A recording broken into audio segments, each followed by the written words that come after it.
Hello everyone, my name is Zenitsu, and I'm back with another Digimon deck profile video. So today I'm going to be taking a look at BT17, and BT17 offers us lots of new and powerful tools in order to build and iterate on some new and existing decks. And today's deck I'm going to be taking a look at is going to be, well, I guess it's kind of a new iteration of the Fenriloogamon deck, incorporating its new boss monster, Fenriloogamon Takamikazuchi. So as far as what the deck is actually doing, well, as I kind of alluded to before, it's still mostly the same Loogamon deck that we all know and love and have been playing around with. This time, it's just incorporating some of the new pieces to align up its DNA to OTK the opponent with still. So it's still that same combo-based deck that we all know and love. And as part of its weaknesses, it is a combo-based deck, so it's very reliant on its overall setup and how fast it can get to its setup, and if it's ever put off of that game plan or it's not necessarily finding its pieces in time, then the deck can be put into some pretty bad situations. But the reward is so much higher than what it is before, being potentially one of the strongest and fastest OTK decks in the game. So as far as what the deck is actually doing, let's dive right in and see what we're working with. Starting off with the Digitamers, I'm just going to be running 4 copies of the BT14 Baomon because, well, utilizing it is just easier for how this deck functions versus the BT17 counterpart. Then when it comes to the level 3s, again, compared to all of the other Loogamon builds, especially the BT16 version, it's doing basically the exact same thing as what we already have been doing. So that's going to be running 3 copies of the BT15 Loogamon, just as an extra Loogamon. Its red color also can come in handy when it comes to running some options. It has a nice when attacking ability to discard 1 card from our hand to delete one of the opponent's Digimon with 3000 DP or less, which actually does matter in specific matchups. And if a Tamer card with SOC in its traits is in its Digivolution source, we also get to draw a card, allowing us to cycle through our deck and replace the card that we just discarded. Then its inheritable ability is a nice end of attack ability, where if the opponent has 1 or more memory, then we get to gain a memory. Then when it comes to the main level 3s, that's still going to be 4 copies of the BT14 Loogamon. So this is going to be the main card that's going to help set up our Tamer, because at the start of our main phase, we get to place an AG from our hand or our trash to the bottom of this Digimon's Digivolution source, and then we get to gain a memory for doing so. Then on top of that, it also has a nice inheritable ability where when you play a card with Dark Animal or SOC in its traits, we get to gain a memory, which is almost everything in the deck, including our Tamers. Then the last rookie of the deck might not necessarily seem like it exactly fits, but it's a really powerful card still, especially since we have that off-color card. It's a really good way to actually try to help search for that card. So it has this nice ability where during your turn, once per turn, when one of our Digimon moves from the raising or breeding area to the battle area, we get to check the top 3 cards of our deck, add any Digimon or Tamer card, regardless of color, from among them to our hand, and the rest go to the bottom. Then we also get to hatch a new egg in our raising area, so that way we could reload with one of our other rookies. And then when it comes to the level 4s, this is where a little bit of change comes into play, and this is basically just the standard SOC level 4 lineup. So that includes 3 copies of Tyrannomon from BT15 as one of the better searcher or digging tools, more specifically for our SOC Digimon and our Tamers, while also being a blocker. Then we also have to discard a card if we added any cards into our hands, so that way we could try to set up our trash for where we need it to be. And then I'm also going to be running 4 copies of Digimon from BT16. So this card just naturally has synergies with not only just the X antibodies, but SOC as well, because it can digivolve on top of SOCs for a little bit cheaper than its base digivolution cost. Then it comes with the collision ability naturally, so we have an alternative way to try to remove some of the opponent's Digimon. And on top of that, what we're really utilizing this card for is its on play and when digivolving ability, where it's just a simple discard 1 to draw 1. But we also have the added benefit where if we have a tamer in its Digivolution source with the SOC trait, then we get to goad one of the opponent's Digimon and force them to attack, which could put them at a really disadvantaged state because we can have potential blockers or reactive plays, or it just can turn off the ability for them to use that Digimon defensively. Then it also has the nice inheritable ability of all turns, just giving our Digimon plus 1000 DP, which is not too shabby. But the real reason why we're trying to lean heavier into Loogamon is because we're going to be playing 3 copies of the BT17 Loogamon. So Loogamon basically acts as some protection for Loogamon because it has an ability in our trash where during all turns, when our Loogamon would be deleted, we get a Digivolve into this card for free and prevent that deletion.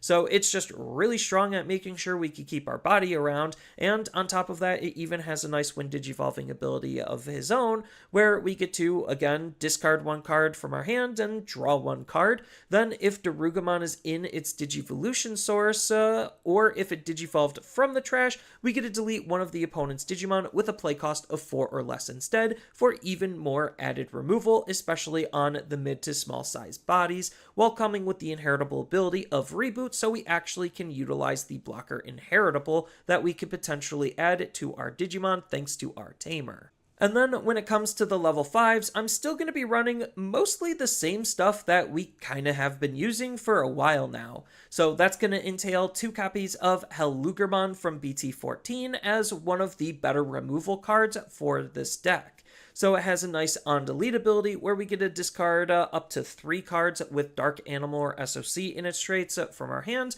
to then delete one of the opponent's level 3 or lower Digimon, and for each card we discarded off of this effect, we get to increase the level in range it's able to delete by 1, so off of the full 3, we could delete all the way up to potentially a level 6 Digimon. And he even has a nice way to be able to delete himself, so we can trigger this ability ourselves, where at the end of our turn, we get to delete this Digimon and draw 2 cards, which is really good because that's just helping cycle through our deck, while we then get to also return a Loogamon from our trash to our hand, able to reuse some of our rookies over and over again potentially. Then I'm still going to be running 4 copies of Loogamon. So I do think that the BT16 Loogamon for this build more specifically is a little bit more advantageous versus the BT14 version, just because its Wind Digivolving ability actually helps us set up our trash because we get to discard 2 cards from our hand, and then we get to delete one of the opponent's Digimon with 6000 DP or less, and if this effect didn't delete a Digimon, we still get to play out a body, and that's going to be a level 4 or lower SOC traded Digimon from our trash for free.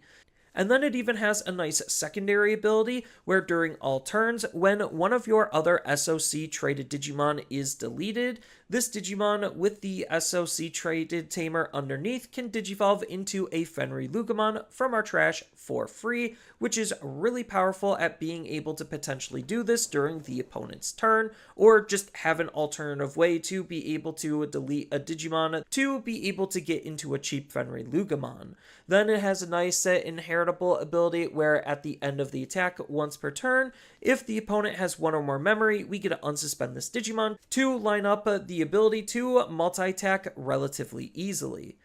And as far as the last ultimate of the deck, it could really just be whatever you feel like you want it to be. I'm just running a tech one of the BT10 Skull Beluchimon to try to help Digivolve even faster into our higher stages. So we're not really going to be utilizing its Wind Digivolving ability at all. This is 110% discard fodder because it has this really nice ability when we discard it from our hand. If it's our turn, then we get to Digivolve one of our purple Digimon into a Digimon with the Undead or Dark Animal in its traits from our trash by paying its Digivolution cost. So the idea is we're going to use this in combination with the Baumon to basically get 2 Digivolutions in one go, and the way that the deck works with its higher stages, we actually can Digivolve into our level 7 off of literally Digivolving into our level 4 if we have full combo, which is what's really allowing the deck to be that much faster and more powerful than before.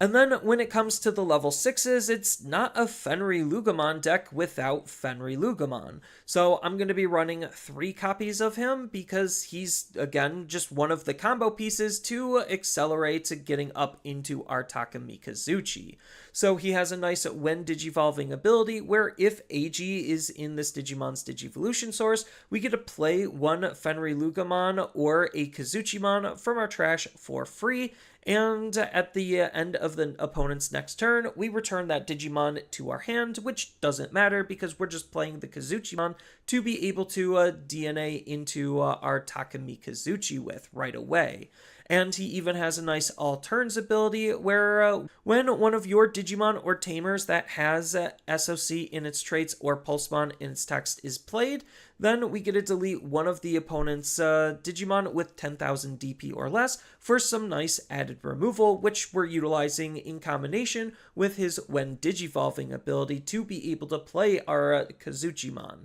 And then it even has a nice inheritable ability for our level 7 to use that's basically making it like the old Fenriloogamon, changing the end of turn condition to them having 3 or more memory. And then as far as the last level 6 of the deck, I'm going to be running 4 copies of Kazuchimon. So the reason why I'm doing this like 3-4 split is because Fenriloogamon is a little bit easier to see and dig out, where Kazuchimon, being the off card, is a little bit harder to dig out. So I want to try to have more consistency on seeing this card more. But what this card is doing is just being literally fodder for us to discard, throw in our trash, and then play out with our Fenriloogamon, so that way we can line up that DNA with our Takamikazuchi. So almost none of the abilities on the top half of the card actually matter, but the inheritable ability is really nice because during all turns, once per turn, when a card is removed from your security stack, if this Digimon has Fenriloogamon in its name,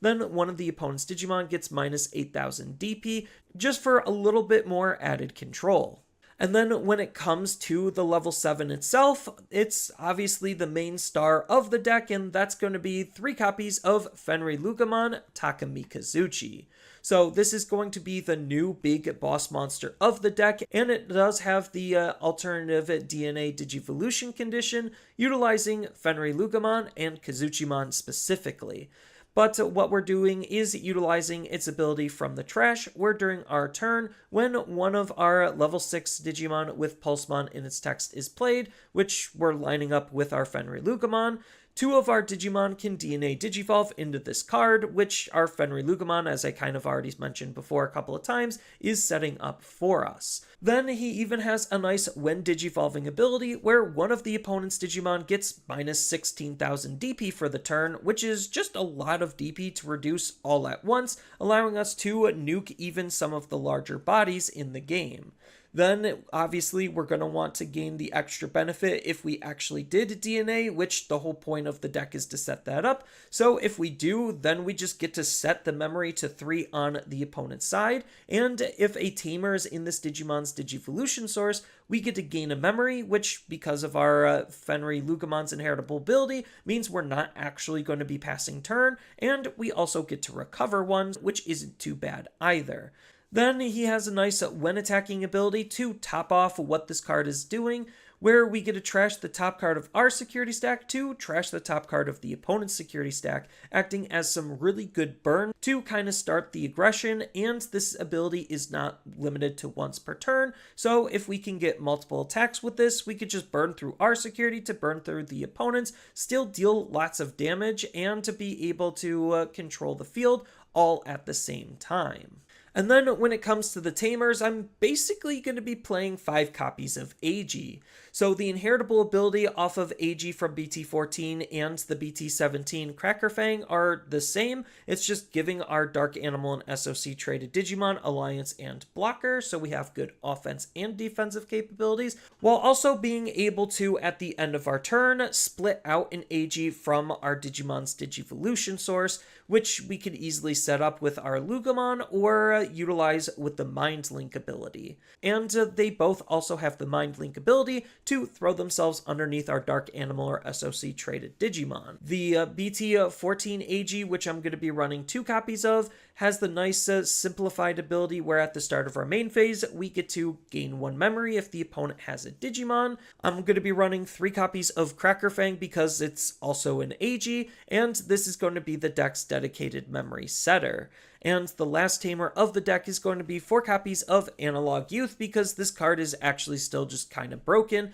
especially in a purple-based deck where we actually want cards in our trash and specific cards in our trash. This also has the upside on being another generic cheap searching or digging tool with its on-play ability, letting us check the top 3 to add any Digimon from among them into our hand and trash the rest. And it even has a nice alt-turns ability which we could use in multiple different ways, where when one of our level 5 or higher Digimon with a Digivolution source is deleted, we get to suspend this tamer to gain a memory and hatch a new egg in an empty space in our raising area, so that way we could reload basically what we just lost. And then when it comes to the options, I'm just going to be running 4 copies of Wisdom Training because Wisdom Training is still just that good at being able to turbo our evolutions while still finding the most possible different cards that we could utilize. But if you wanted to, we do also have some other really good options that you could run that are still kind of just delay-based options, doing some relatively similar things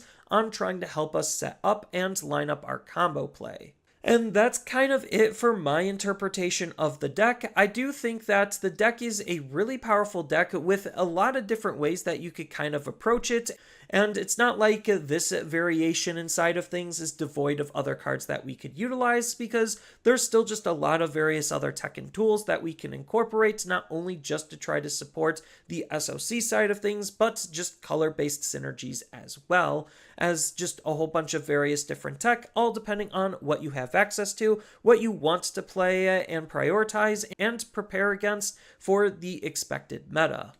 And it's not like the deck is devoid of updates either. We are going to be getting a couple of good LM cards that are going to help synergize with the deck, mostly in the forms of the purple scramble cards and the 2-color memory boosts.